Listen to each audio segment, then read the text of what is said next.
ঘড়ির কাঁটা বিকেল 5টে। ঘরে রুহি মন খারাপ করে ছাদে যায়। ছাদে গিয়ে অবাক হয়ে দাঁড়িয়ে তাকিয়ে থাকে। রোমান ছাদে একপাশে দাঁড়িয়ে আছে, হাতে গিটার নিয়ে। গিটারে টুংটাং সুর তুলছে। ফর্সা গায়ে কালো টি শার্টে অসম্ভব সুন্দর লাগছে। রোমানকে এভাবে দেখে গলা শুকিয়ে এসে রুহি। রুহি পরপর ঢোক গিলে ফ্যাল ফ্যাল চোখে তাকিয়ে থাকে রোমানের দিকে। রোমান এখনো খেয়াল করেনি রুহিকে। রুহি দুপা পিছিয়ে ছাদ থেকে দৌড়ে আসে নিচে। রোমান গিটার নিয়ে ব্যস্ত থাকায় রুহিকে দেখেনি। রুহি নিজের রুমে এসে দরজা লাগায়, জোরে জোরে শ্বাস নিতে থাকে, বুকে থুতু দেয়।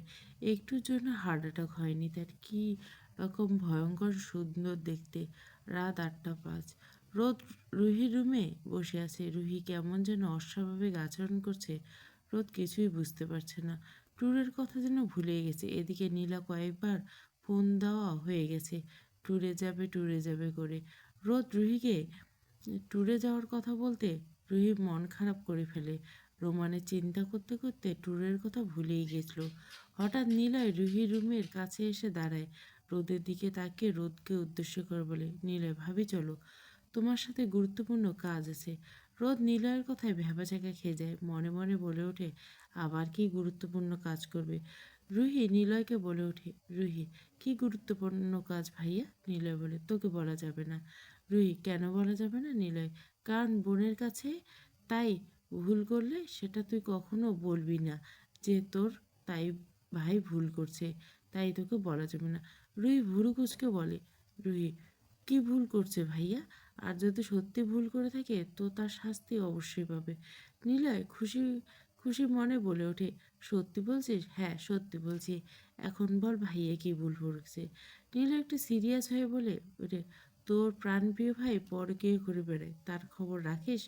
রুহি অবাক হয়ে চোখ বড় বড় করে তাকায় নিলয়ের দিকে। রুহি অবিশ্বাস্য চোখে তাকিয়ে বলে ওঠে, তুমি কি বলছো ভাইয়া? সত্যি কি শুভ্র ভাইয়া পরকীয়া করে বেড়ায়? নিলয় মুখে সিরিয়াস ভাব নিয়ে বলে ওঠে, হ্যাঁ সত্যি বলছি, আমি নিজ চোখে অন্য মেয়ের সাথে দেখছি। কি বলছো ভাইয়া? শুভ্র ভাইয়া এইরকম? আমার তো বিশ্বাস হচ্ছে না। নিলয়, আমি সত্যি বলছি, ভাইয়া পরকীয়া করে, রোদের মতো সুন্দরী বউ রেখে পরকীয়া করে। চেয়েছি, তুই নিজে ভেবে দেখ, আমি কি এমনি এমনি মিথ্যে বলবো তোকে? তোমার কথা যদি সত্যি হয় তো ভাইয়া এর শাস্তি পাবে। পরকীয়া খুবই খারাপ। নিলয় খুশি খুশি মনে বলে ওঠে, আমরা রোদের সাথে অন্যায় হতে দিব না কোনো মতে। রুহি নিলয়ের কথা সায় জানায়। আর রোদ মাথা নিচু করে বসেছে, হাসবে না কাঁদবে বুঝে উঠতে পারছে না। রুহি রোদের দিকে তাকায়, রোদ মাথা নিচু করে আছে। রুহি রোদের মাথায় হাত বুলিয়ে দিয়ে বলে, কষ্ট পেও না ভাবি, তোমার এই ননদই থাকতে ভাই কোনোভাবেই পার পাবে না। ভাইয়ের পরকীয়ার শাস্তি পাবে। আমার ভাবিকে রেখে অন্য মেয়ের সাথে রং তামাশা করা, এটা তো হবে না। কথাগুলো বলে রুহিকে নিলয়ে বেরিয়ে যায়। রোদের অবস্থা এমন হয়েছে, ছেড়ে দে মা, কেঁদে বাঁচি। রোদ চেয়েও কিছু বলতে পারছে না। আর রুহিটাও হয়েছে নিলয়ের কথায় নাচতে নাচে। রোদ বিরক্তিতে নাক মুখ কুঁচকে ফেলে। এদের সবাইকে বিরক্ত লাগছে খুব। রাত 10টা। সারাদিন ব্যস্ততা কাটিয়ে ক্লান্ত শরীরে বাড়ির ভিতর ঢুকে শুভ্র। চোখ মুখ ফ্যাকাশে। রোদ নিজের রুমে আছে, খাবার খেয়ে নিজের রুমে ঘাপটি মেরে বসেছে। না জানি আজ নিলয় রুহির উপর দিয়ে কোন সুনাম যায়। রোদের ভাবতে ভয়ে শরীরটা কাটা দিয়ে উঠছে। নিলয় রুহি পুরো বাড়ি ঢোল পিটিয়ে জানানো সেরেছে শুভ্র ভাই পরকীয়া করে ঘরে বউ রেখে। নিলয় তো আর পারে না, পুরো এলাকা জানাবে। হেনা বেগমের কাছে বিচার দিয়েছে। আর রুহি এদিক ওদিক কোনো কিছু না বুঝে নীলের সাথে তাল মিলাচ্ছে। না দেখে এই বলেছে সেও দেখেছে তার ভাই অন্য মেয়ের সাথে পরকীয়া করে। আসলে কথা হচ্ছে, তার ভাই ট্যুরে যেতে দেয়নি, তাকে ধমক দিয়েছে ট্যুরে যাওয়ার কথা বলাকে নিয়ে। সেই জন্য মূলত নীলয়ের সাথে তাল মেলাছে। সত্যি না জেনে হেনা বেগম ভীষণ চিন্তিত।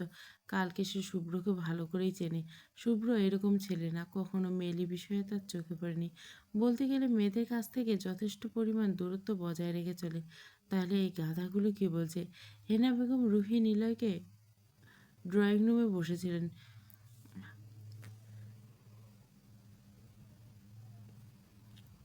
হাসি বেগম, রিয়া, বাকি সদস্যরা কেউ বাসায় নেই। রোমান হয়তো বাড়িতে আছে উপরে নিজের রুমে। শুভ্র ড্রয়িং রুমে পা রাখতে সবাই কেমন করে যেন তাকিয়েছে, বিশেষ করে হেনা বেগমের মুখে রাগ স্পষ্ট। প্রথমে অবাক হলো, পরে এসব পাত্তা না দিয়ে উপরে যাওয়ার জন্য পা বাড়ায়। এমন সময় হেনা বেগম বলে ওঠে, হেনা বেগম দাঁড়াও। শুভ্রের পা থেমে যায়। বুড়ো কুচকে তাকায় সবার তাকে এভাবে দেখছে কেন সবাই? সে কি এলিয়েন নাকি? শুভ্রের চোখ মুখে বিরক্তির ছাপ। গম্ভীর কণ্ঠে বলে, এটা শুভ্র দাদি, আমি অনেকটা টায়ার্ড, তোমার সাথে পরে কথা বলি। শুভ্র আবার যেতে নিলে হেনা বেগম চেঁচিয়ে ওঠে, হেনা বেগম না, এক্ষুনি শুনতে হবে, এক্ষুনি শুভ্র এখন প্রচুর পরিমাণ বিরক্ত লাগছে হেনা বেগমের কাছে এসে দাঁড়ায়। হেনা বেগমের কাছে শুভ্র বলে ওঠে, কি বলবে বলো। হেনা বেগম, কি করছিস তুই এগুলো? শুভ্র বিরক্তিতে জোরে জোরে শ্বাস ফেলে হেনা বেগমের দিকে তাকিয়ে বলে, কিছু করিনি, আর তোমরা করতে দিলা কই? তার আগে তো ভিলেন হয়ে বসো। হেনা বেগম শুভ্রের এমন কথাই শুনে থতমত খেয়ে যায়। আমতা আমতা করে বলে ওঠে হেনা বেগম, মানে কি সব বলছিস তুই?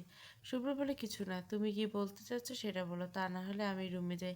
হেনা বেগম রাগে ফুঁসে ওঠে। হেনা বেগম, এত তাড়াহুড়ো করছিস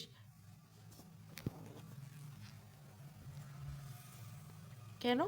রুমে যাওয়ার জন্য? রুমে কি বউ রেখে এসেছিস? হেনা বেগম, বউ রেখে এসেছি। আর কিছু? হেনা বেগম রাগে পান চিবোতে চিবোতে বলে, হেনা বেগম, কিছু বলার আছে? আমি কি শুনছি? নিলয় যা বলছে তা কি সত্যি? শুভ্র নিলয়ের দিকে তাকিয়ে বলে, কি বলছে ওই গাধা? নিলয়ে মুখ ছোট ছোট হয়ে যায়, পিছনে লুকিয়ে থাকা ঝাড়ুটা শক্ত করে ধরে। হেনা বেগম বিরক্ত হয়ে বলে, তুই কি কিছুই জানিস না? না বললে জানবো কি করে? হেনা বেগম নিলয়ের দিকে তাকিয়ে বলে ওঠে, হেনা বেগম, তুই নাকি পরকীয়া করে বেড়াস? শুভ্র, হোয়াট? কিসের পরকীয়া? হেনা বেগম, আজকে সকালে নাকি তোকে নিজের রুমে একটা মেয়ের সাথে দেখেছে নিলয়, কথাটা কি সত্যি? তুই কি পরকীয়া করিস? শুভ্র চলে যেতে বলে, করি তো পরকীয়া, তবে সেটা হালাল পরকীয়া। হেনা বেগম শুভ্রকে ডেকে আবার থামিয়ে দেয়। শুভ্র থামে, তবে পিছন ফিরে তাকায় না। হেনা বেগম বলে ওঠে, হেনা বেগম, পরকীয়া তো পরকীয়া, সেটা আবার হালাল হালাল মারছে, হ্যাঁ? কি বলছিস তুই? শুভ্র পিছন ফিরে থাকা অবস্থায় বলে ওঠে, অবশ্যই হালাল পরকীয়া করছিলাম নিজের বউর সাথে। আর শোনো দাদি, ওই গাধাটাকে বলো আমাদের মাঝখানে ভিলেন না হতে, তা না হলে ওর কপালে দুঃখ আছে। কথাগুলো বলে আর দাঁড়ায় না, দ্রুত পায়ে নিজের রুমে চলে যায়। রোমানকে পাশ কাটিয়ে রোমান এতক্ষণ সিঁড়িতে দাঁড়িয়ে সব শুনছিল। বিকেলের পর থেকে সেও শুনেছিল পরকীয়া পরকীয়া, কিন্তু কে করেছে কিছুই জানতো না। এখন সবটা জেনে নিলয় রুহির দিকে চোখ বড় বড় করে তাকিয়েছে। এদের সাহস বলতে হবে, শুভ্রের মতো লোক পরকীয়ার অপবাদ দিছে। হেনা বেগম রাগে চোখে তাকিয়েছে নিলয়ের দিকে। রুহি চোরের মতো পালিয়ে যেতে নিলে হেনা বেগম, ওইখানে দাঁড়া, কি বলছিলে? আমার সোনার টুকরো নাতিকে নিয়ে পরকীয়া? হ্যাঁ, পুরো বাড়ি ঢোল পিটিয়ে জানে যে এখন তো দুটোকে ঝাড়ু পিটা করবো, সেটা পুরো এলাকায় ঢোল পিটিয়ে জানাবো, দাঁড়া ওইখানে। নিলয় পিছনে লুকিয়ে রাখা ঝাড়ু ফেলে দৌড় দেয়। হেনা বেগম ফ্লোর থেকে ঝাড়ু তুলে নিলয়ের দিকে মারে, ঝাড়ু গিয়ে নিলয়ের পিঠে পড়ে। নিলয় দৌড়ে নিজের রুমে পালায় আর মনে মনে বলে, নিলয়, ঝাড়ু বাড়ি কার খাওয়ার কথা, আর খাচ্ছি কিনা আমি। এই জন্য বলে কারো উপকার করতে নেই। হেনা বেগম রুহির দিকে তাকায়, রুহি গিয়ে কে ধরে রোমানের পিছনে লুকে। হেনা বেগম রেগে বলে ওঠে, হেনা বেগম, তুইও তো নাচতেছিলি, ভাই পরকীয়া করে অন্যের মেয়ের সাথে, গাধা মতো না জেনে বক বক করছিলি। এখন বল তোদের কি করা উচিত? হেনা বেগমের কথাগুলো রান্নাঘরের দিকে চলে যায়। রুহি খেয়াল করে এতক্ষণ সে কাকে ধরছে। তাড়াতাড়ি রোমানকে ছেড়ে চলে যেতে নেয়। রোমান রুহিকে বলে ওঠে, রোমান, গাধি একটা, কী সব বলেছিল তোমাদের জন্য শুভ্র ভালো করে বউয়ের সাথে সময় কাটাতে পারে না। রুহি চোখ মুখ ছোট ছোট করে বলে ওঠে, আমি মোটেও গাধি না, ওকে? রোমান মুচকি হেসে বলে ওঠে, তাহলে কি তুমি? রুহি, বুদ্ধিমতী মেয়ে। রোমান, কতটা বুদ্ধি দেখতেই তো পাচ্ছি। রুহি মুখ ভেঙচে রোমানকে পাশ কাটিয়ে যেতে যেতে বলে, আপনারা তো দেখতে হবে না, নিজের চোখ বন্ধ করে রাখেন। রুহি চলে যেতে যেতে বলে ওঠে, এভাবে নিলয় ভাইয়ের কথা শুনে সাথে সাথে নাচা অধিশনে কি করতে গিয়ে গেলাম। এই রোডটাও কিছু বললো না, কত বড় বজ্জাত মেয়ে, ওর জন্য যুদ্ধে নামলো আর কি না মুখে তালা মেরে বসে আছে। রাত 12টা।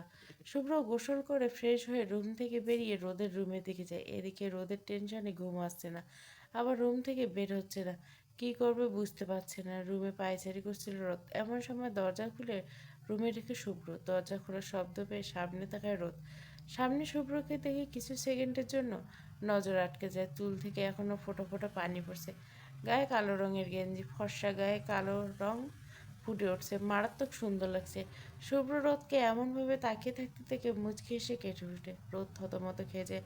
শুভ্র ঠোঁট কামড়ে হেসে বলে, শুভ্র, আমার দিকে এমন করে তাকাবেন না ম্যাডাম। আমার বউ আছে, আমি বিবাহিত পুরুষ, আমি এবার বীর পুরুষ, এইসব পরকের মধ্যে আমি নেই। রোদ শুভ্রের এমন কথা এদিক ওদিক তাকায়। শুভ্র রোদের দিকে এগিয়ে এসে বলে ওঠে, না মানে আপনি কি চান? তাহলে আপনার সাথে পরকীয়া শুরু করি? আপনার দিক থেকে কোনো সমস্যা নেই। রোদ নাক মুখ কুঁচকে তাকায় শুভ্রের দিকে। কেমন লোক রে বাবা, লজ্জা শরম কিচ্ছু নেই, কিরকম নিজের বউকে পরকীয়ার প্রস্তাব দিতেছি। রোদ, আপনি এখানে কেন? অন্য কাউকে আশা করছিল বুঝি? রোদ চুপ হয়ে যায়। এই লোকের কথা বলাই বৃথা।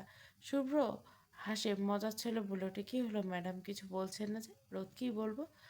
পরকীয়া করবেন, চলেন আমরা দুজন মিলে পরকীয়া করি, তাহলে সেটা হারাম হবে না, হালাল পরকীয়া হবে।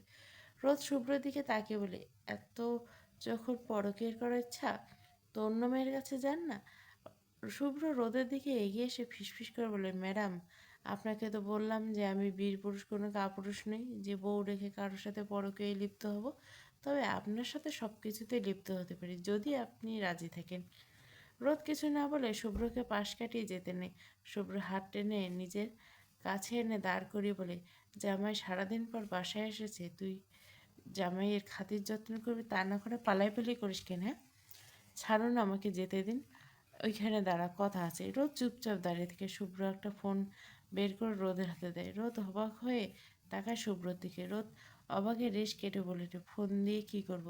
সত্যি করে ফোন দিয়ে কি করে মানুষ? আপনি জানেন কিছু কি করে? রোদ শুভ্রের এমন কথা রাগে ফুঁসে ওঠে। রোদ, জানি না আমি কি করে, আর আমার ফোনের দরকার নেই। আমি কি তোর অনুমতি চাইছি যে তুই ফোন রাখবি কি না? আমি দিয়েছি মানে তোর রাখতে হবে।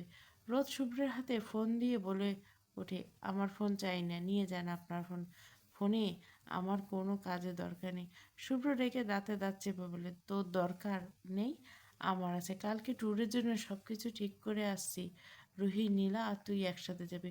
ফোনটা রোদের দিকে এগিয়ে দিয়ে বলে শুভ্র, আর এই নে ফোন, যদি কোনো সমস্যা হয় আমাকে সাথে সাথে কল করে জানাবি। আমি ফোন দিলে যেন ফোন সাথে সাথে রিসিভ হয়। রুম ট্যুরের কথা শুনে চোখ মুখে খুশির ঝিলিক দেখা যায়। রোদ হাত বাড়িয়ে ফোন নেয়। অনেক দামি ফোন, দেখে মনে হচ্ছে iPhone 16। শুভ্র রোদের মুখে হাসি দেখতে পায়, নিজেও আনমনে হাসে। রোদকে আবার বলে ওঠে শুভ্র, ফোনে যদি কিছু না বুঝিস তাহলে রুহিকে বলিস, রুহি বুঝিয়ে দিবে। আর সকাল 10টায় আগে কলেজে গিয়ে উপস্থিত থাকি। আমি সব কিছু ঠিকঠাক করে আসছি, তারপর যদি সমস্যা হয় তো আমাকে কল করে জানিস। রোদ শুভ্রের কথায় মাথা নাড়ে। শুভ্র পুনরায় বলে ওঠে, শুভ্র রুম থেকে বের হতে যেতে নেবে এমন সময় রোদ বলে ওঠে, আপনি কোথায় যাচ্ছেন? শুভ্র রোদের দিকে তাকায়, দুষ্টু এসে বলে, ম্যাডাম কী চাইছেন আমি এইখানে থাকি? আমি থাকলে আমাকে সহ্য করতে পারবেন তো ম্যাডাম? রোদ, না মানে আপনি? আর কিছু বলতে দেয় না। শুভ্র রোদের ঠোঁটে হাত রাখে। রোদ কেঁপে ওঠে। শুভ্র রোদের দিকে ঝুঁকে ফিসফিস করে বলে, আপনার কি ভিতরে জামাই জামাই করে নাকি? আপনি যদি চান আমি কিন্তু থাকতে পারি। রোদ লজ্জায় নিচের দিকে তাকায়। শুভ্র রোদের দিকে তাকায়। এইভাবে কাঁপাকাঁপি করবেন না ম্যাডাম, ভয়ঙ্কর কিছু করে ফেলতে ইচ্ছা করে।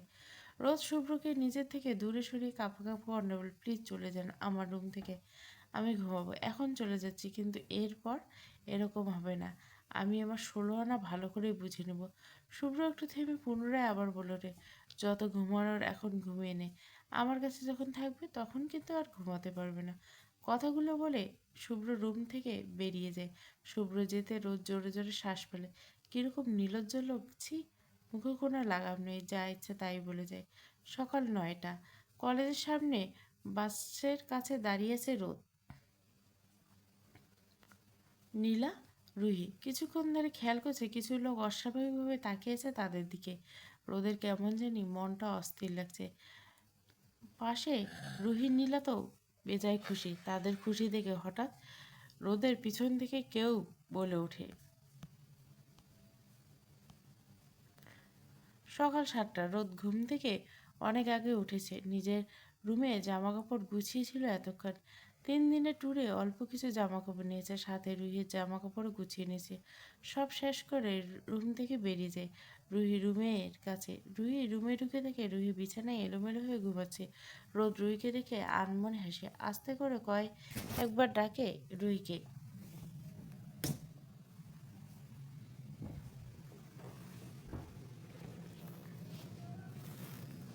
আবার ঘুমের রাজ্যে তলিয়ে যায়। রোদ রুহির কানের কাছে মুখ নিয়ে জোরে জোরে চেঁচিয়ে বলে, এই রুহি, বাড়িতে ডাকাত পড়েছে, তাড়াতাড়ি ওঠ, আমাদের পালাতে হবে। রুহি ঘুমের মধ্যে লাফ দিয়ে ওঠে, দৌড়াতে থাকে আর বলতে থাকে, রুহি রোদ তাড়াতাড়ি চল, পালাতে, ডাকাত পড়েছে, তাড়াতাড়ি। রুহিকে এমন দেখে রোদ কুটি কুটি হেসে। রোদের এমন অট্টহাসিতে রুহি আস্তে করে চোখ খুলে তাকায়। সামনে তাকাতে দেখে রোদ হাসছে। রুহি নিজের দিকে খেয়াল করে দেখে সে গায়ে একটা পাতলা কম্বল জড়ানো। আর এখন তো সকাল হয়েছে, এখন ডাকাত আসলো কোত্থেকে? রুহি রেগে চেয়েছি বলে, এই রোদ, তুই আমাকে এত সকাল সকাল ডাকলি কেন? হ্যাঁ, আমার এত সুন্দর ঘুম নষ্ট করলি কেন? রোদ রুহিকে এদিকে এগিয়ে এসে রুহির সামনে দাঁড়িয়ে বলে, অনেক বড় সারপ্রাইজ আছে, তার জন্য এত সকাল সকাল ডেকে এসেছে আমার প্রিয় ননদিনী। রুহি মন খারাপ করে বলে, হয়েছে, আমার কোনো সারপ্রাইজ লাগবে না, যাও এখান থেকে, আমি ঘুমাবো। খবরটা শুনলে তোর চোখের ঘুম পালিয়ে যাবে। এখন বল, শুনবি কি না?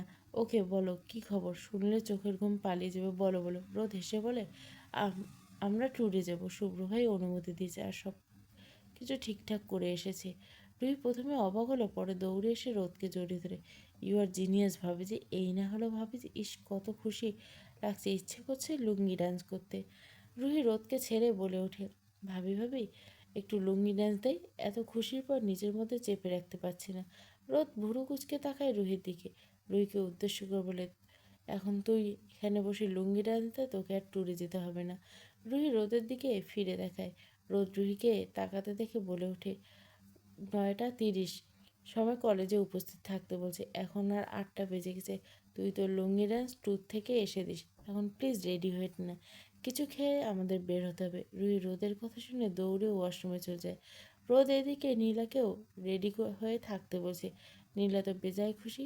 রুহি, রোদ, নীলা এক ড্রেস পরছে, হালকা গোলাপি গ্রাউন্ড, সাথে ম্যাচিং হিজাব। অসম্ভব সুন্দর লাগছে তিনজন। সকাল 9টা, চারিদিকে সূর্যমামা আলো ছাড়ছে। রোদ, রুহি, নীলা দাঁড়িয়েছে বাসের সামনে। রুহি নীলা সেলফি তোলা নিয়ে ব্যস্ত। তাদের দুজনকে দেখলে বোঝা যায় তাদের ঠিক কতটা খুশি। রোদ আশেপাশে খেয়াল করছে, পাশে আরও অনেক সিনিয়র জুনিয়র স্টুডেন্ট। রোদ কিছুক্ষণ ধরে খেয়াল করছে, কিছু লোক কেমন করে যেন দেখছে। প্রথমে বিষয়টা পাত্তা না দিল, কিন্তু এইভাবে তাকিয়ে থাকতে দেখে কেমন যেন সন্দেহ হয় রোদের। এইভাবে তাকিয়ে থাকায় কী আছে? তার তো শালীন পোশাক পরছে, মুখেও মাস্ক দিয়ে ঢাকা। এইসব চিন্তা করছে রোদ। এমন সময় পিছন থেকে কেউ বলে ওঠে, এই যে মিস, শুনছেন? রোদ সাথে সাথে পিছন ফিরে তাকায়। পিছনে একটা ছেলে দাঁড়িয়ে আছে, শ্যামবর্ণ গায়ের রং, চোখে মোটা ফ্রেমের চশমা, হাসি হাসি মুখ নিয়ে দাঁড়িয়েছে। ছেলেটি হঠাৎ বলে, মিস, আমাকে একটু সাইড দেবেন প্লিজ? রোদ মাথা ঝাঁকিয়ে হ্যাঁ সম্মতি দিয়ে সরে আসে। আশেপাশে অনেক মানুষের ভিড়। রোদ আর সেদিকে পাত্তা দেয় না। রুহি নীলার সাথে কথা বলে ব্যস্ত। এদিকে শুভ্র অফিসে একটা জরুরি কাজে দেশের বাইরে যেতে হবে কিছুদিনের জন্য। এই 4-5 দিন লাগবে। শুভ্র ফ্লাইটটা দুপুর 2টো। অফিসে বসে অফিসের বিষয়ে কথা বলছিল। টিকিট কাটাও শেষ। কেন জানি মনটা সায় দিচ্ছে না, অস্থিরতায় ঘিরে ধরছে। মনটা অশান্ত লাগছে। মাথার চুলগুলো শক্ত হাতে চেপে ধরে জোরে জোরে শ্বাস ফেলে ঘড়ির দিকে তাকায়। ঘড়ির কাঁটা 11টা দিকে। এখনো হয়তো রোদের বাস ছেড়ে দিয়েছে। শুভ্র হাতে ফোন নিয়ে রোদকে কল দেয়। রোদ বাসে হেলান দিয়ে বসেছিল। পাশে বসা ফোন ব্যাগ ভেতরে শব্দ হতে সাথে সাথে চেপে ধরে 2 হাত দিয়ে। নীলা, রুহি, নীলা কেউ জানে না শুভ্র ফোন দিচ্ছে রোদকে। জানলে হয়তো কত কথা বলতো, তাকে নিয়ে মজা উঠতো, তাই রোদ বলেনি। কল বাজতে বাজতে কেটে যায়। রোদ তাড়াতাড়ি ফোন সাইলেন্ট করে। পুনরায় আবার ফোনে কল ভেসে আসে। ফোন। শুভ্র নামটা জল করছে। রোদের অন্তরাত্মা কেঁপে ওঠে। মনে মনে বলে, এই লোক কেন কল করছে? এখন আশেপাশে মানুষের কথা ভেসে আসছে। বাস স্পট মিউজিক বাজছে। কল বাজতে বাজতে আবার কেটে যায়। কল ধরবে কি ধরবে না করতে করতে 4-5 বার কল বাজতে বাজতে কেটে গেল। এদিকে শুভ্র রাগে দাঁতে দাঁত চেপে বলে ওঠে, বেয়াদব মেয়ে, কতবার কল দিয়েছে, কল দিলে সাথে সাথে ধরতে হয়, এই বেয়াদম্যের কাজ হচ্ছে তেরামি করা। শুভ্র রেখে রুহির ফোনে কল দেয়, কল বাজতে রুহির সাথে সাথে কল রিসিভ করলে, কল রিসিভ হতে শুভ্র গম্ভীর কণ্ঠে বলে, রোদ কই রুহি? রুহি রোদের এক সিটেই সামনে ছিল। রুহি পেছনে তাকিয়ে বলে ওঠে, ভাইয়া রোদ তো বসে আছে। শুভ্র অপর পাশ থেকে পুনরায় বলে ওঠে, রোদের কাছে ফোনটা দে তো ফার্স্ট। রুহি নিজের সিট থেকে উঠে রোদের দিকে ফোন এগিয়ে দেয়, এই নে কথা বলবে। রোদ ভুরু কুচকে তাকায় রুহির দিকে। রুহি কিছু না বলে রোদের কাছে ফোন দিয়ে নিজের সিটে বসে পড়ে। রোদ ফোন কানে নিতে হ্যালো বলতে শুভ্র রেগে ফোনের ওপাশ থেকে বলে ওঠে, এই তোকে ফোন কিনে দিয়েছি কিসের জন্য হ্যাঁ? রোদ চুপ করে থাকে। শুভ্র রোদকে চুপ থাকতে থেকে আবার রেগে গিয়ে বলে ওঠে, কী হলো, কথা বলছিস না কেন? রোদ এখনও চুপ করে আছে। আসলে সে ভয়ে অস্থিরে কথা বলতে পারছে না। শুভ্র ফোনের অপর পাশ থেকে জোরে জোরে শ্বাস ফেলে নিজেকে শান্ত করে। রোদ ফোনের অপর পাশ থেকে শুভ্রের নিঃশ্বাসের শব্দ পাচ্ছে। বাস চলছে তার আপন গতিতে। শুভ্র শান্ত হয়ে ফোনের অপর পাশ থেকে বলে ওঠে, শুভ্র বউ, বউ। শুভ্র এমন নেশালো কণ্ঠ বউ ডাকটা শুনে পুরো শরীর কাঁটা দিয়ে ওঠে। রোদ নিজেকে স্বাভাবিক করে শান্ত কণ্ঠ বলে, জি ভাইয়া বলুন। শুভ্র দমিয়ে রাখা রাগটা যেন দাউ দাউ করে ওঠে, আবার বেড়ে যায়। রাগে দাঁতে দাঁত চেপে বলে, এই বেডি, আমি তোর ভাই না, বিয়ে করা একমাত্র ড্যাশ লাগি, বুঝেছিস? রোদ শুভ্রের এমন কথা থতমত খেয়ে যায়। শুভ্র রেগে ফোন কেটে দেয়, এই মেয়ের সাথে কথা বললে আমার মেজাজ খারাপ করে দেবে। শুভ্র ফোন কেটে বিড়বিড় করে বলে, বালের জীবন, ছ্যা। বউ ছোঁয়ার আগে সেন্সলেসের কথা বলার আগে ভাইয়া ভাইয়া করে। এদিকে রোদ ফোনের দিকে তাকিয়েছে। বাস ঢাকা পেরিয়ে রাঙামাটির দিকে চলছে। রাঙামাটি পৌঁছাতে 8-9 ঘন্টা লাগবে। রোদ এখন প্রথম দূরে কোথাও ঘুরতে যাওয়া। অনেকটা সময় অতিবাহিত হয়ে যায়। দুপুরে একটা বাস একটা হোটেলের সামনে থামে। সবাই দুপুরে খাওয়া দাওয়া করে আবার বাস নিয়ে গন্তব্যে চলে। রুহি নীলা রোদকে ফোন দিচ্ছে। শুভ্র সেই বিষয়টা যেন রোদকে বারবার লজ্জা দিচ্ছে। নীলা হেসে উঠে বলে, নীলা, তলে তলে টাম্পু চালাও মনু তোমরা, আর আমরা বললে হরতাল, হ্যাঁ? রুহি নীলার কথায় সায় জানে। রোদের কান দিয়ে গরম ধোঁয়া বেরোচ্ছে। রোদ জানলার পাশে বাড়ির দিকে তাকায়, মনে মনে ভাবছে, আচ্ছা, চোখের সামনে যা দেখছে তা কি সবসময় সত্যি হয় না? সত্যি ওরা সবাই ভাবছে শুভ্র ভাইয়ের সাথে আমার সব কিছু ঠিক হয়েছে। আচ্ছা, আসলেও কি ঠিক হয়েছে? কিছুই ঠিক হয়নি। মন বলছে শুভ্রর করা প্রতিটা আঘাত মাপ করে কাছে টেনে নিতে। আবার মস্তে বুঝলে, না রোদ, যে মানুষটা তোকে এত আঘাত দিয়েছে তাকে এত সহজে মাপ করে দিস না। ভুলে যাস না 7-7টা বছর, প্রতিটি অভিশপ্ত রাতের কথা। এমন হাজারো চিন্তা করছিল রোদ বাইরের দিকে তাকিয়ে। রুহি নীলা নিজেদের মধ্যে কথা বলছিল। এমন সময় ফোনে টুংটাং করে শব্দ ভেসে আসে। রোদ ফোনের দিকে তাকায়। ফোনের স্ক্রিনে শুভ্রের নাম্বার থেকে মেসেজ।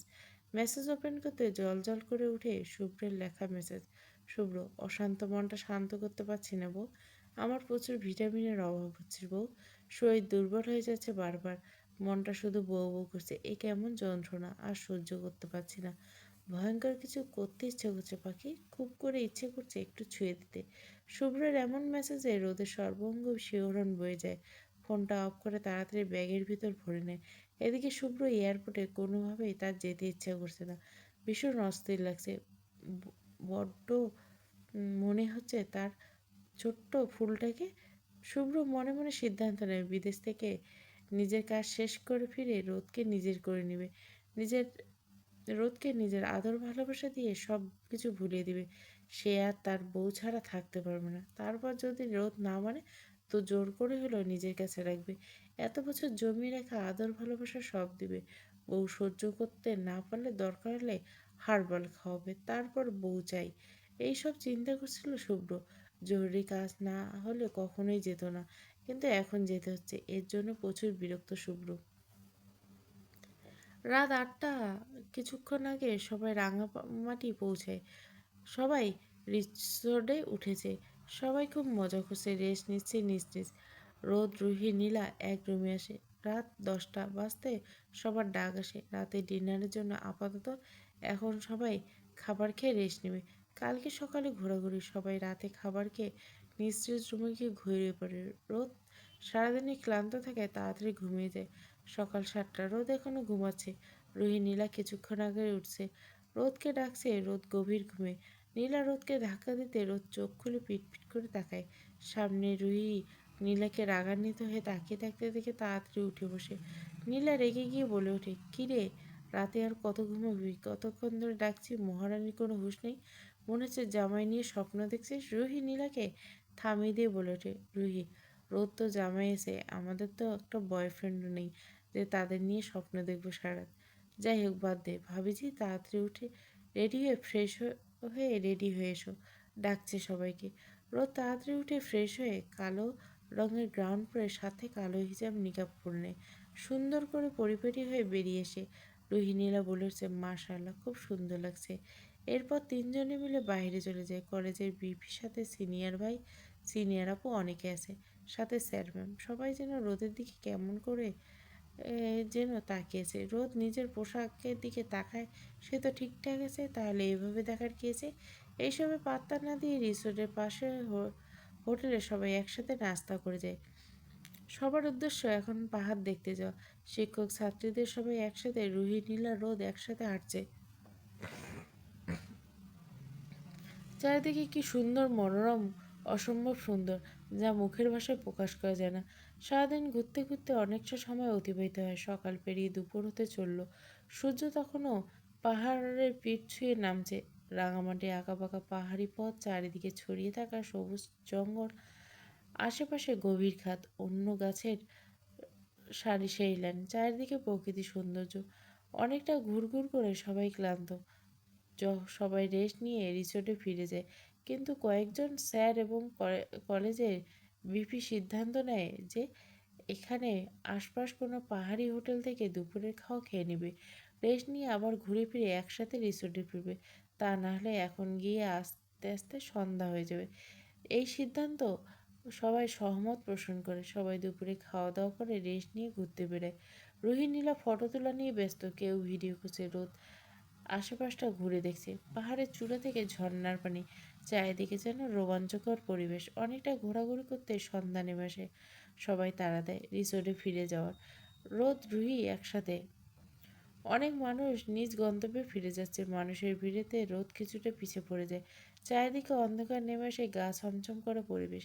রুহি নীলাকে দৌড়ে গিয়ে ধরতে গিয়েও কিছু একটা পা বেজে পড়ে যায়। সাথে সাথে আশেপাশে শক্ত কিছুতে আঘাত পায়। মাথা থেকে গল গল করে রক্ত পড়ছে। রোদ নিজের ভারসাম্য আর ঠিক রাখতে পারে না। এই জায়গাতে সেন্সলেস হয়ে পড়ে যায়। এদিকে রুহি নীলা এখনো খেয়ালে আসেনি রোদ যে তাদের সাথে নেই। 1 ঘন্টা পর হেঁটে আসে। চারিদিকে অন্ধকার, সবাই গাড়িতে তুলে। এমন সময় নীলা খেয়াল করে রোদ আশেপাশে নেই। আশেপাশে খোঁজে কিন্তু কোথাও পায় না। রুহি খুঁজছে, স্যার ম্যাম সবাই জানাতে। সবার মধ্যে একরকম উত্তেজনা। মানুষের ভিড়ে খুঁজে কিন্তু কোথাও রোদ নেই। রুহির ভয়ে হাত পা ঠান্ডা হয়েছে।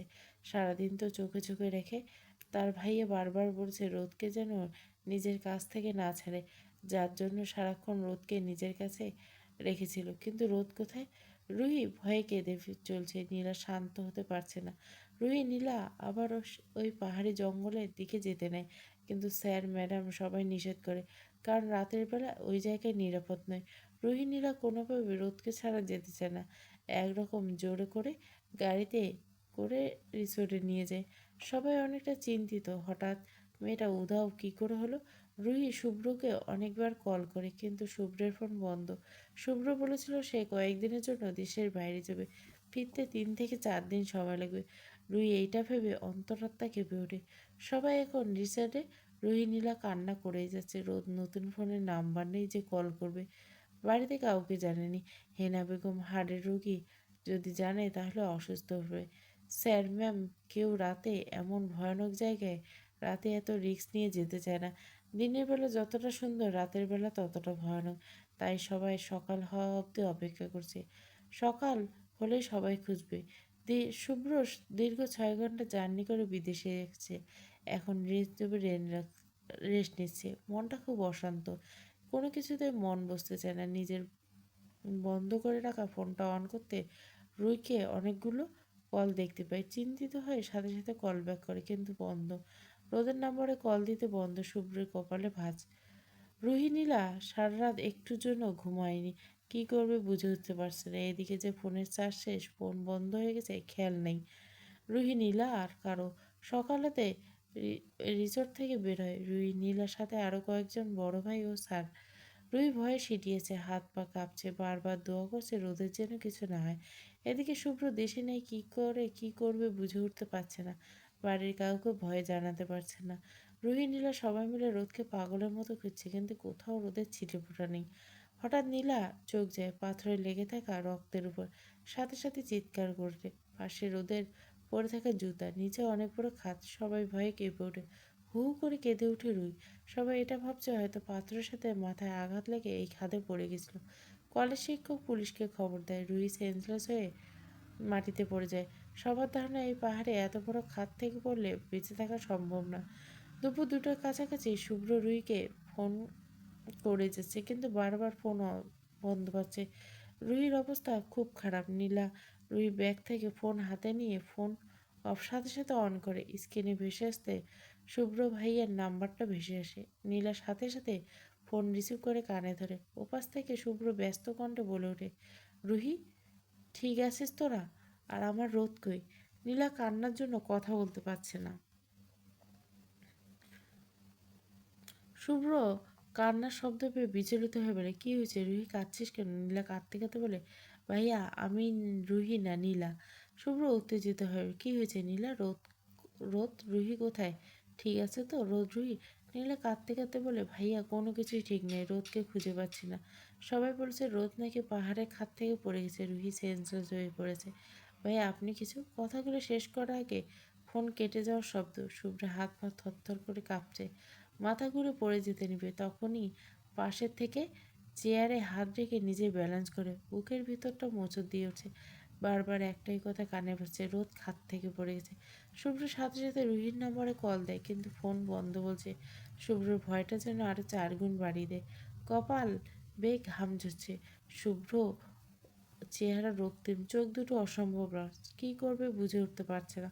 হতভম্ব হয়ে দাঁড়িয়েছে। কিছুক্ষণ পর নিজের হুঁশে আস্তে পাশে টেবিলে রাখা ফোনটা হাতে নিয়ে নেয়। Personal assistant Robin. রবিনকে সাথে সাথে ফোন তুলে। শুভ্র রবিনকে কিছু বলতে না দিয়ে বলে, শুভ্র, আধা ঘন্টার মধ্যে বাংলাদেশে ফেরার টিকিট কাট রবিন। যত দ্রুত 1 সেকেন্ড দেরি করলে তুই জানে বাঁচবি না। কথা শেষ করে সাথে সাথে ফোন কেটে দেয় শুভ্র। রবিন হতভম্ব, এত তাড়াতাড়ি কী করে টিকিট কাটবে? আর তারা যে অফিসের কাজের জন্য এনেছিল তা তো শেষ হয়নি। রবিন শুভ্রর বলার কথা মনে পড়তে ভয়ে শরীর থেকে ঘাম ঝরছে। তাড়াতাড়ি ফ্লাইটের টিকিট কাটতে চায়। আর যদি ফ্লাইটের টিকিট না কাটতে পারে তো তার জীবন শেষ।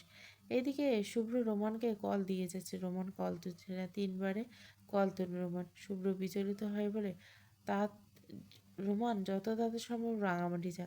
রুহি, রোদ কেউই ঠিক নেই, দরকার হলে হেলিকপ্টার নিয়ে আধা ঘন্টার মধ্যে পৌঁছে যত তাড়াতাড়ি সম্ভব। রোমান, কি হয়েছে শুভ্র? রুহি, রোদ ঠিক আছে তো? কেউ ঠিক নেই, তুই যত তাড়াতাড়ি সম্ভব যা। আর যত লোক লাগা সব পাঠা রাঙামাটিতে, প্লিজ। রোদের যেন কিছু না হয়। রোমান তাড়াতাড়ি বেরোয় চৌধুরী বাড়ি থেকে। ভয়ে তার হাত পা কাঁপছে। রুহির নম্বরে কল দেয়, কিন্তু বারবার বন্ধ বলছে। ভয়টা যেন আরো বেড়ে যায়। রোমান কলেজ ট্যুরে স্যারেদের ফোন দেয়, তারা কেউ কল ধরছে না। রোমান নিলয়ে বেরিয়ে যায় রাঙামাটির উদ্দেশ্যে। এদিকে হেনা বেগম চিন্তিত। রোদ, রুহি কাউকে কল দিয়ে পাচ্ছে না। সন্ধ্যা কাছাকাছি হন্যে হয়ে খুঁজছে সবাই। রোমান, নিলয় এখন তারা রাঙামাটিতে আছে। সারাদিন ধরে খুঁজেও রোদের কোনো খোঁজ পায়নি। যেখানে রক্ত হয়েছে লেগে তার আসে পরেই বিশাল খাত। পাথরে লেগে থাকার সাথে সাথে কিছুটা দূরে রোদের জুতো। তা থেকে পুলিশ আর্মিরা শনাক্ত করছে রোদ এই গভীর ঘাত থেকে নিচে পড়ে গেছে। আর এত গভীর খাত থেকে নিচে পড়লে কোনো মানুষের বেঁচে থাকা সম্ভব নয়। আর নিচে ভয়ানক জঙ্গল। রুহি নীলাকে জড়িয়ে ধরে কেঁদে যাচ্ছে। চারিপাশে হাজার হাজার মানুষের সমাগম। পাগলের মতো সবাই খুঁজছে এখনো। শুভ্র এখনো বাংলাদেশে আসেনি। রোমান নিলয় ভয়ে ঘাম ছুটে যাচ্ছে। সব কিছু প্রমাণ এটাই বলছে রোদ পাহাড়ি গভীর খাতে পড়ে গেছে। আর গভীর খাতের নিচে জঙ্গলে ঘেরা। আর সেখানে যদি পড়ে বেঁচেও থাকে, বনের জন্তু জানোয়ার খেয়ে ফেলবে। আর এত গভীর খাত থেকে পড়লে কারো বেঁচে থাকা সম্ভব নয়। হেনা বেগমও পরে নিউজে সবটা জানে। সে পাগলের মতো ছুটে আসে রাঙামাটি। প্রতিটি টিভি চ্যানেল দেখানো হয়েছে কলেজ ট্যুরে গিয়ে একজন শিক্ষার্থী নিহত হয়েছে। এখনও তার কোনো লাশের হদিশ পায়নি। তবে পুলিশ আর্মিরা বলেছে যে খাট থেকে পড়েছে সেখান থেকে কোনোভাবেই বাঁচা সম্ভব নয়। রাত 8টা, পাহাড়ি এলাকা, চারিদিকে মানুষের আমানাগোনা। হেনা বেগম, রুহি, নীলা এক জায়গায় বসে আছে। হেনা বেগমের শরীরের অবস্থা খুব খারাপ। রোমান, নীলা এখনও খুঁজে যাচ্ছে। পুলিশ আর্মির সাথে পাহাড়ি লোকজন, শুভ্রের রাখা সব লোক পুরো জঙ্গল তন্ন তন্ন করে খুঁজছে, কিন্তু কোথাও কোনো হদিশ পাচ্ছে না। কলেজের স্যার ম্যাম, শিক্ষার্থী সব অবাক। একটা মেয়ে খুঁজতে এত এত মানুষ, যেন কিছুই যেন অবিশ্বাস নয়। হঠাৎ সবার নজর যায় আকাশের উপর। শব্দ হচ্ছে, আকাশে হেলিকপ্টার ঘুরছে, হয়তো এখনই নামবে। সবাই আগ্রহ নিয়ে তাকিয়েছে সেই দিকে। হেলিকপ্টার নিচে নামতে হন্তদন্ত হয়ে নেমে আসে শুভ্র। শুভ্র চৌধুরী। সবাই এখানে দেখে অবাক।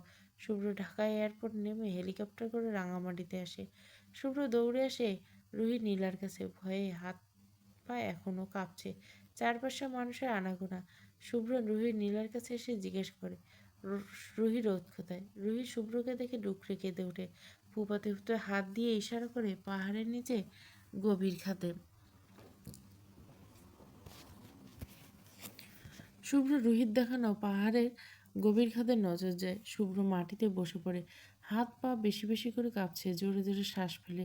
রোমান, নীলা ছুটে আসে শুভ্রের কাছে। শুভ্রের কাছে এসে শুভ্রকে মাটি থেকে তুলে ধরে। পাশ থেকে একজন পুলিশ অফিসার বলে ওঠে, স্যার, আমরা জঙ্গলের প্রতিটি জায়গায় তন্ন তন্ন করে খুঁজছি, কোনো প্রমাণ পাইনি। আর আমরা যে প্রমাণ পেয়েছি তাতে মনে হচ্ছে উনি খাদেই পড়ে গেছেন। আর এত গভীর খাদ থেকে পড়ে মনে হচ্ছে না যে বেঁচে যাবে। উনি হয়তো মারা গেছেন। আর কিছু বলতে পারে না। সাথে সাথে গর্জে ওঠে, গলা চেপে ধরে শুভ্র পুলিশ অফিসার ভয়ে থরথর করে কাঁপছে। শুভ্র রাগে গর্জে উঠে বলে ওঠে, সকাল হওয়ার আগে আমি আমার বউকে আমার চোখের সামনে দেখতে চাই। কি করে আনবি, কিভাবে আনবি জানি না, কিন্তু সকাল হওয়ার আগেই দেখতে চাই, যেন তা যেন না হলে এখান থেকে জীবিত ফেরত যেতে পারবি না। রোহান, নিলয় শুভ্রকে এরকম জোর করে ছাড়ায়। শুভ্র রবিনকে চিৎকার করে উঠল। রবিন সাথে সাথে শুভ্রের কাছে আসে। শুভ্র রবিনকে উদ্দেশ্য করে বলে, আমি ফোর্স আরও বাড়িয়ে দে, আরও লোক খবর দে, পাহাড়ের খাদে লোক পাঠা, জঙ্গলের প্রতিটি কোণা তন্ন তন্ন করে খোঁজ, যেন কোথাও কোনো কিছু বাদ না যায়। যে করে হোক সকাল হওয়ার আগে আমি আমার রোদকে সামনে যাই। রবিন, স্যার, এত রাতে পাহাড়ি গভীর খাদে যাওয়াটা বিপজ্জনক। আমি তোকে যা বলছি তাড়াতাড়ি কর। রবিন সাথে সাথে হ্যাঁ বলে দৌড় দেয়। পাথরের রক্ত লেগে আছে। আশেপাশে খুঁটিয়ে খুঁটিয়ে দেখছে শুভ্র। শুভ্রর মনটা অস্থির। রাত 12টা ছুঁয়েছে। চারিদিকে কেমন ঝিম মেরে বসে আছে। শুভ্র মাটিতে বসে আছে, গায়ে থেকে শার্টে ময়লা লেগেছে। পরিপাটি ছেলেটা যেন এক নিমেষে সব কিছু এলোমেলো। শুভ্রকে দেখে কেউ চিনতে পারছে না। এই কি সেই শুভ্র চৌধুরী? আর্মি ফোর্সকে কিছুক্ষণ আগে এসেছে। তারা পুরো জঙ্গলে আশেপাশে সব জায়গায় দেখছে। এখন শুধু বাকি নিচে গভীর খাদে জঙ্গল দেখা। তারা সবাই শনাক্ত করেছে যে রোদ আর বেঁচে নেই, আর এই গভীর খাদ থেকে নিচে নেমে পড়েছে। সব প্রমাণ তাই বলছে। আর এই খাদ থেকে পড়লে বেঁচে থাকা কোথাও নেই। গভীর রাত হওয়াতে কেউ আর পাহাড়ি খাদে যায়নি। সেখানে দিনের বেলা খুবই বিপজ্জনক। সেখানে এত রাতে নিজের জীবন রিস্ক নিয়ে যাবে না। সবাই সকাল হওয়ার অপেক্ষা করছে। তবে সবার ধারণা যে রোদ এই গভীরে খাদে পড়ে গেছে। শুভ্র পাগলের মতো করছে। হেনা বেগম শুভ্রের এমন অবস্থা দেখে খুবই ভয়ে আছেন। এদিকে রোদের নিখোঁজ, আবার এদিকে শুভ্রের পাগলামি। আরব চৌধুরীর খবর দেওয়া হয়েছে, কিন্তু সে এখন বাংলাদেশের বাইরে। আস্তে আস্তে সকাল হয়ে যাবে, আর এখন কোনো ফ্লাইট টিকিট পাচ্ছে না যে আসবে। রোমান, নিলয়ের সাথে আরও অনেক লোক এখনও তন্ন তন্ন করে খুঁজছে। শুভ্রের একের পর এক পাগলামি করেই যাচ্ছে। রুহি, নীলা নিজেকে দোষারোপ করছে, তারাই রোদের খেয়াল রাখতে পারেনি। শুভ্র পাগলের মতো বলছে যে ওই গভীর খাতে যাবে। হেনা বেগম মুখে কাপড় চেপে কাঁদছে। রোমান, নীলা শুভ্রের কাছে এসে দাঁড়ায়। সবার চোখে পানি। শুভ্র এমন বিধ্বস্ত অবস্থা থেকে রোমান আস্তে করে বলল, শুভ্র, জঙ্গলের প্রতিটা জায়গায় তো অন্নদান খুঁজছি, রোদে ছিটে ফুটে নেই। তবে সব কিছু প্রমাণ দিচ্ছে রোদ গভীর খাতে পড়েছে, আর সেখান থেকে কেউ কোনো আর কিছু বলতে পারে না রোমান। শুভ্র গর্জে ওঠে, স্টপ রোমান, আর একটা শব্দ মুখ থেকে বের করুন না, ওইখানে থাম। রোমান সাথে সাথে চুপ ছেড়ে যায়। তারও ভীষণ কষ্ট হচ্ছে তার প্রাণপ্রিয় বন্ধু এমন অবস্থা থেকে। আল্লাহর কাছে বারবার দোয়া করছে রোদকে যেন সুস্থভাবে পায়। হেনা বেগম শুভ্রের কাছে এসে শুভ্রকে শান্ত করে। হেনা বেগমের কাছে আসতে শুভ্র হেনা বেগমকে জড়িয়ে ধরে কাঁদতে কাঁদতে বসে পড়ে মাটিতে। আজ প্রায় অনেক বছর পর শুভ্রকে কাঁদতে দেখেছে হেনা বেগম। শুভ্র একজন শক্ত মনের মানুষ, নিজের মায়ের অনাকাঙ্ক্ষিত মৃত্যুতে শেষ কেঁদেছিল, আর আজকে এমন করে কান্না করতে। হেনা বেগম শুভ্রকে বলে সান্ত্বনা দেবে, তার ভাষা জানা নেই। অঝরে চোখের পানি পড়ছে গালবে। শুভ্র হেনা বেগমের কোমর জড়িয়ে ধরে কাঁদতে কাঁদতে বলে ওঠে, আমি ব্যর্থ হয়েছি দাদি, আমি ব্যর্থ হয়েছি। আমি আমার ছোট্ট ফুলের খেয়াল রাখতে পারিনি দাদি, পারিনি আমি। রোমান নীলা রুহির চোখের পানি। হেনা বেগম দাঁড়িয়েছে। আচ্ছা সে কি বলে সান্ত্বনা দেবে? তার বুকটা ফেটে যাচ্ছে কষ্টে। শুভ্র হেনা বেগমকে আরো শক্ত করে জড়িয়ে থেকে কাঁদতে কাঁদতে বলে, আমার বুকটা খালি খালি লেগছে, নিঃশ্বাস বন্ধ হয়েছে। আমার রোদকে এনে দাও দাদি, রোদকে আমার চাই, দম বন্ধ হয়ে আসছে আমার। হেনা বেগম শুভ্রের সামনে বসে শুভ্রকে জড়িয়ে ধরে অঝরে কেঁদে ওঠে। গভীর রাতে কান্নার শব্দ যেন চারপাশে ঝিম মেরেছে। হেনা বেগম শুভ্রকে সান্ত্বনা দিয়ে বলে, হেনা বেগম, দাদি ভাই কিচ্ছু হবে না, রোদের শান্ত হ। আল্লাহ সব করে দিবে, মাথা ঠান্ডা করে কাজ করো। এত কিছু বলেও হেনা বেগম শুভ্রকে শান্ত করতে পারছে না, বাচ্চাদের মতো করে কেঁদেই যাচ্ছে। তার এখন একটাই কথা, তার রোদকে চাই তার। হেনা বেগম মনে মনে ভীষণ ভয়ে আছেন। আল্লাহ না করুক রোদের যদি সত্যি সত্যি কিছু হয়ে যায়, তো এই শুভ্রকে কি করে সামলাবে? আল্লাহর কাছে দোয়া করছে রোদের যেন কিছু না হয়। রাত একটা, চারিদিকে নিস্তব্ধতা, আকাশে কোনো চাঁদ নেই। আর চারিদিকে কেমন যেন গম্ভীর হয়ে আছে, গাছপালাগুলো সব নীরব, কেমন যেন গা ঝিমঝিম করা পরিবেশ। শুভ্র মাটিতে বসে অন্ধকার আকাশের দিকে তাকিয়েছে, কারো চোখে ঘুম নেই। হেনা বেগম রুহি নীলয়ের পাশে একটা হোটেলে বুক করে সেখানে রেখে আসছে। সকাল হতে তারা আবার আসবে। হেনা বেগমের শরীরের অবস্থা খুবই খারাপ, অনেকটা অসুস্থ হয়ে গেছে। রুহি একবার জ্ঞান হারিয়েছিল, নীলার একই অবস্থা, সেন্সলেস হয়নি, তবে কাঁদতে কাঁদতে অবস্থা খারাপ হয়ে ফেলছে। সারাদিন কেউ কিছু খায়নি। নীলয় সবাই খাওয়া দাওয়া করিয়ে হোটেলে দিয়ে এসে আবার শুভ্রের কাছে যায়। এখনও পুলিশ শুভ্রের লোকজন আশেপাশে খুঁজছে। শুভ্রের কথা হচ্ছে, যে করে হোক তার বউকে তার সামনে মানে চাই, যতক্ষণ না পাবে ততক্ষণ খুঁজে যাবে। সবাই খুঁজতে খুঁজতে সকাল হয়ে যায়। শুভ্র এমন কিছু দেখেনি যেটা অন্য কিছু ইঙ্গিত করবে বা সন্দেহ করবে, শুধু রক্ত আর পায়ের জুতো ছাড়া। শুভ্র সেই একইভাবে বলে সারা রাত কাটিয়ে দেয়। সকাল 8টা, চারিদিকে সূর্যের কিরণে আলোকিত শুভ্র সেই একই জায়গায় বসে আছে।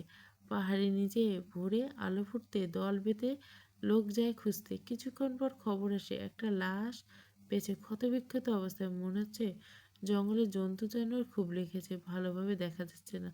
রোমান এই খবর হাতে পেয়ে হাত থেকে ফোন মাটিতে পড়ে যায়। এক নজর বসে থাকা শুভ্রর দিকে, চোখ দিয়ে অনবরত পানি পড়ছে। তার মানে ওটা রোদের লাশ?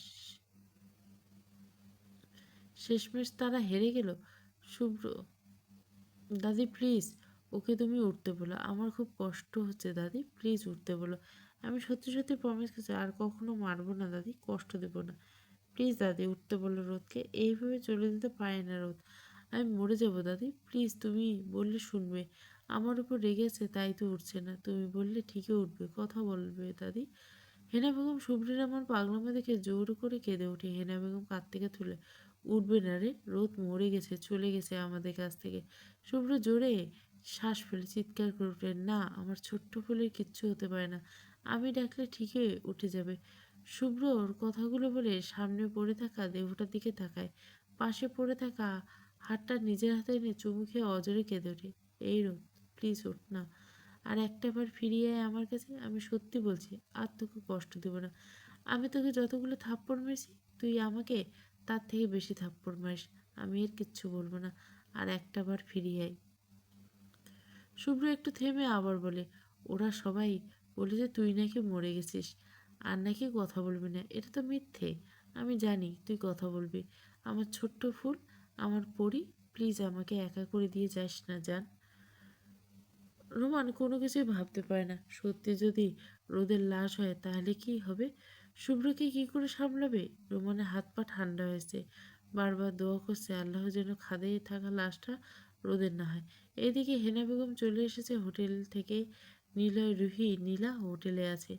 রুহির গায়ে প্রচণ্ড জ্বর। নীলয় ওষুধ কিনে দিয়ে নীলাকে রেখে এসেছে রুহির কাছে। অতিরিক্ত ভয়ে এত ভয়ে শখ নিতে পারেনি, যার জন্য হয়তো এমন জ্বর এসেছে। রুহি নীলা রুহির পাশে বেডের উপর বসা, চোখ দিয়ে অনবরত পানি পড়ছে। আল্লাহর কাছে বারবার রোদের জন্য কিছু না হয়, রোদকে যেন এবার সুস্থ অবস্থায় ফিরে পায়। এদিকে হেনা বেগম শুভ্রের কাছে এসে দাঁড়ায়।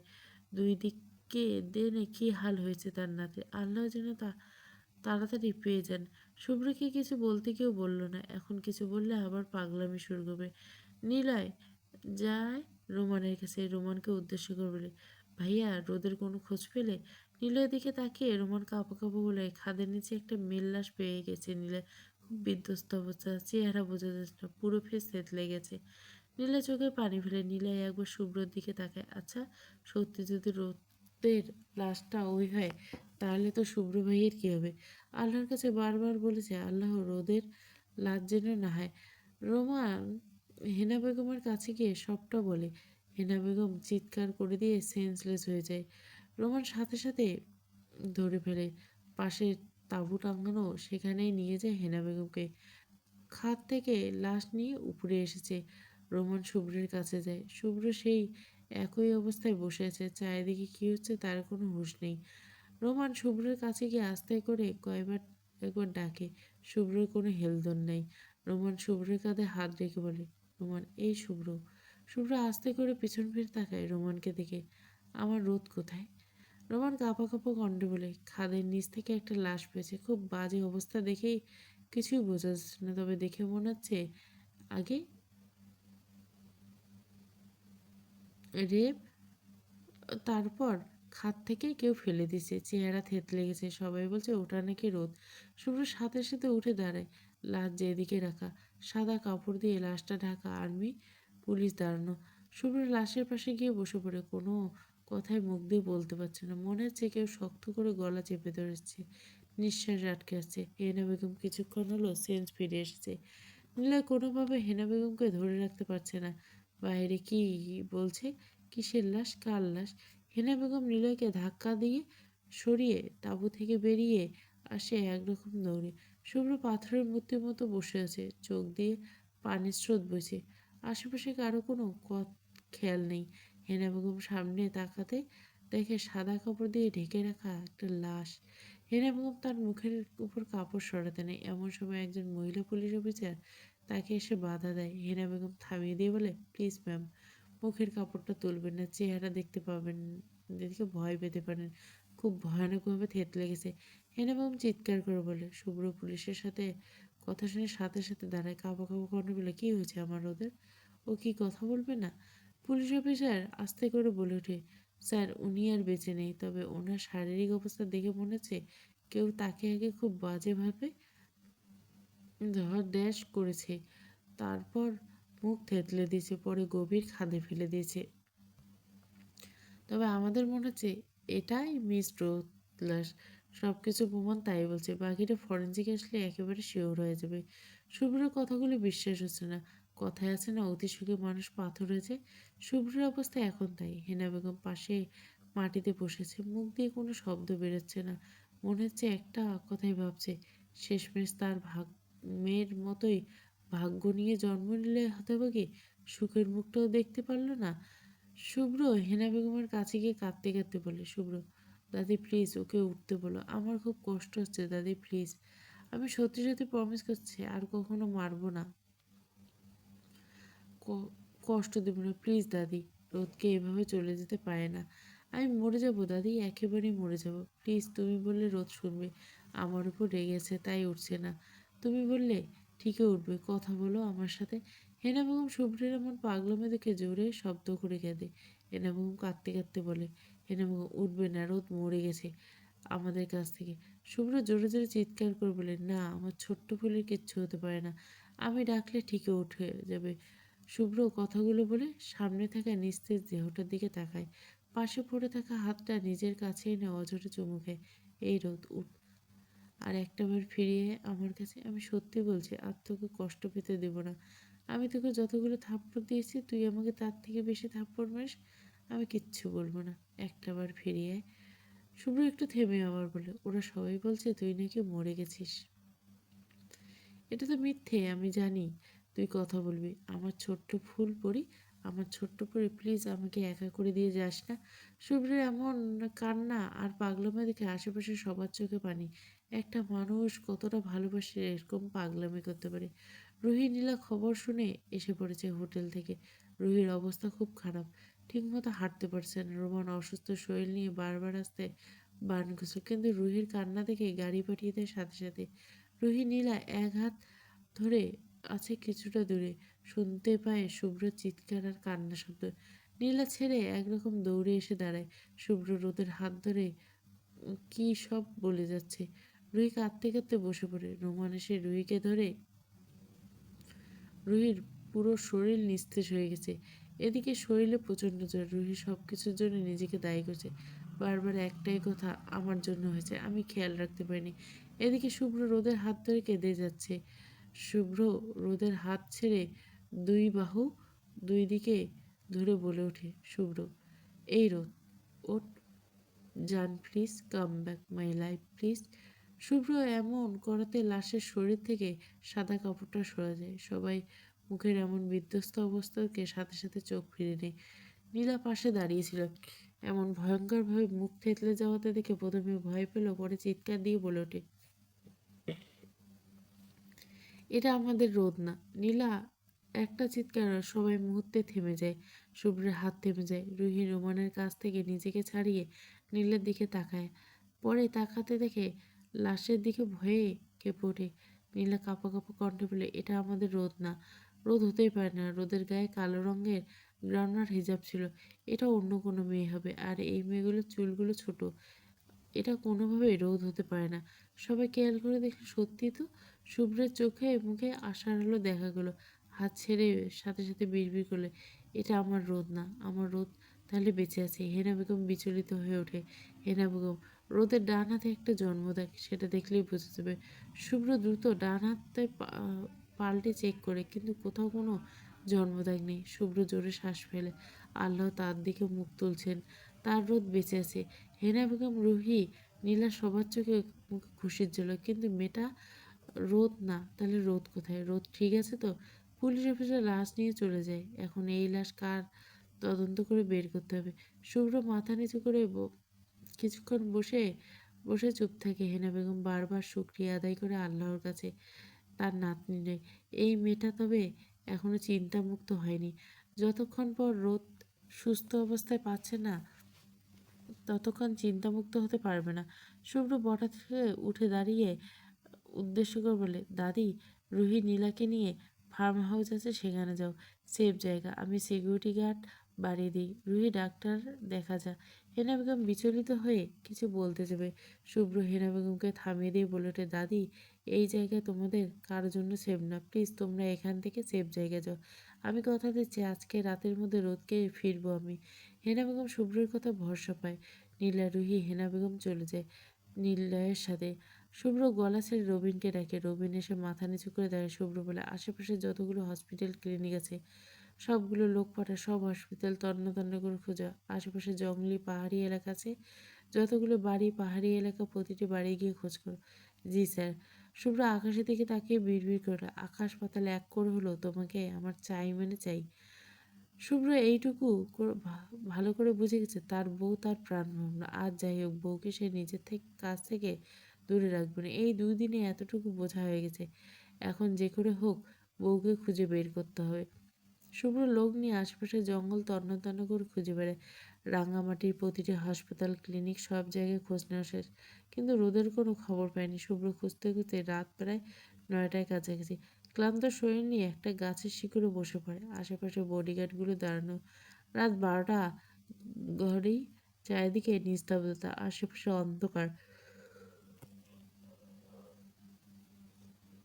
অন্ধকারে কিছু দেখা যাচ্ছে না। রোদ আড়মোড়ে ভেঙে নিতে কিন্তু নিজের শক্ত কিছু বাঁধনে আটকা পায়। কিছু সময় অতিবাহিত হওয়ার পর বুঝতে পারে তার হাত শক্ত করে বাঁধা। অজানা ভয়ে কেঁপে ওঠে। নিজেকে ছাড়ানোর চেষ্টা করতে মাথায় প্রচণ্ড ব্যথায় কুঁকড়ে ওঠে। মাথা ব্যথার কথা মনে পড়ে সেদিন রাতে ঘটে যাওয়ার ঘটনার কথা। আশেপাশে চোখ বুলায়, কিন্তু সামনে অন্ধকার ছাড়া কিছুই দেখা যায় না। রোদ জোরে চিৎকার করে রুহি নীলা ওদের ডাকতে, কিন্তু কারো শব্দ পায় না। কাঁধে নিজের ব্যাগটা এখনো আছে। রোদ আশেপাশে কারো শব্দ না পেয়ে ভয়ে হু হু করে কেঁদে দেয়। মুখ থেকে হিজাবটা আলগা করে নেয়, হিজাবটা খুলে যাবে পুরকো রোদ চেঁচিয়ে জোরে বলে, রোদ প্লিজ আমাকে বাঁচান, কেউ আছেন? রুহি নীলা তোরা কোথায়, প্লিজ আমাকে বাঁচা। রোদের এমন চিৎকার শুনে পাশে থাকা দরজা খুলে যায়। হাতে আগুনের মশাল নিয়ে একজন লোক ভিতরে ঢুকছে। আবছা আলোয় রোদের সামনের দিকে কিছু মেয়ের দিকে চোখ পড়ে। মাটিতে হাত পা বেঁধে আছে। রোদ মেয়েগুলোকে দেখে ভয়ে আরো সিঁটে যায়। আবছা আলোয় পাশে থাকা লোকটা দেখে রোদ আরো বেশি ভয় পেয়ে যায়। দেখে মনে হচ্ছে পাহাড়ি জঙ্গলি। রোদ কাঁদতে কাঁদতে বলে, আমাকে যেতে দিন প্লিজ, আমি যাব। পাশে থাকা লোকটি বিরক্ত হয়ে বলে, হে ফুরি, চুপ একদম, চেঁচালে মেরে দিব। রোদ জোরে জোরে চিৎকার করতে থাকে। কোনোভাবেই পাশে থাকা লোকটি রোদকে থামাতে পারে না। রোদের এমন চিৎকারে আরো কয়েকজন লোক আসে, হাতে আগুনের মশাল। তার মধ্যে এই লোকদের মধ্যে একজন বড় লিডার দুলতে দুলতে আসে। এসে খুব বাজে ভাষায় বলে, কি হয়েছে রে, এরকম কোন ছেড়ে চিৎকার করছে? পাশ থেকে একজন লোক বলে ওঠে, সর্দার, 2 দিন আগে মেয়েটাকে জঙ্গলে অজ্ঞান অবস্থায় পেয়েছিলাম। সেই মেয়েটার জ্ঞান ফিরছে, এখন চিৎকার করছে, থামাতে পারছে না। পাশে থাকা সর্দার রোদের সামনে এসে ঢুলতে ঢুলতে বলে, এই ছেড়ে চুপ থাক, না হলে ওই যে পাশের যে মেয়েগুলো দেখছিস তাদের মতো অবস্থা হবে। রোদ আরো জোরে চিৎকার করে, আর ছেড়ে দিন আমাকে, আমাকে যেতে দিন। সামনে দাঁড়িয়ে থাকা লোকটি বিরক্তিতে শব্দসূচক তাকায়, সামনে তাকায়। রোদের মুখে নিকাব সরে গেছে। রোদের দিকে লালসা দৃষ্টিতে তাকিয়েছে। রোদ এমন দৃষ্টি দেখে অপ্রস্তুত ছিল। নিজের মুখ ঢাকার চেষ্টা করে, কিন্তু হাত পা বাঁধায় মুখ ঢাকতে অসফল হয়। সামনে থাকা লোকটি এতক্ষণ ভালো করে খেয়াল করেনি রোদকে, কিন্তু মশালের মৃদু আলোয় রোদের হলুদ ফর্সা মুখটা জ্বলজ্বল করে। সবাই লালসার দৃষ্টিতে তাকিয়েছে রোদের দিকে। রোদ ঘৃণায় মুখ ফিরিয়ে অন্যদিকে নেয়। সামনে দাঁড়িয়ে থাকা বিশ্রী লোকটি বিশ্রীভাবে রোদের দিকে লালসার দৃষ্টিতে তাকিয়ে বলে, খাসা দেখছি, আমার জীবনে এমন সুন্দর ছেড়ি দেখিনি। লোকটা রোদের দিকে এগিয়ে রোদের গালে হাত দিতে যাবে, এমন সময় রোদ একটা কাণ্ড করে বসে থুতু মেরে সামনে থাকা লোকটির দিকে, ওই নোংরা হাত দিয়ে আমাকে স্পর্শ করবেন না। সামনে থাকা লোকটা রেগে এক হাত দিয়ে মুখে থুতু মুছে রোদের হিজাবের উপর চুল চেপে ধরে রাগে দাঁতে চেপে বললে, শালি, তোর তেজ তো অনেক, আজকে দেখাবো তোর তেজ কতখানি। লোকটা চেঁচিয়ে বলে, আজকে সবাই মিলে এই থালে তেজ কত দেখবো। আমার গায়ে থুতু মারা, তোকে আজ শেষ করেই ফেলবো। সারা রাত তুই এখন সব পুরুষের মনোরঞ্জন করবি, সকাল হতে অন্য মেয়েদের সাথে তোকে বিদেশে, তারপর দেখবো তেজ করে থেকে। লোকটা কথা বলে বলে রোদকে ধাক্কা দিয়ে বলে, শালি আমার পাঠা, তারপর একে একে সবাই শালির তেজ শেষ কর।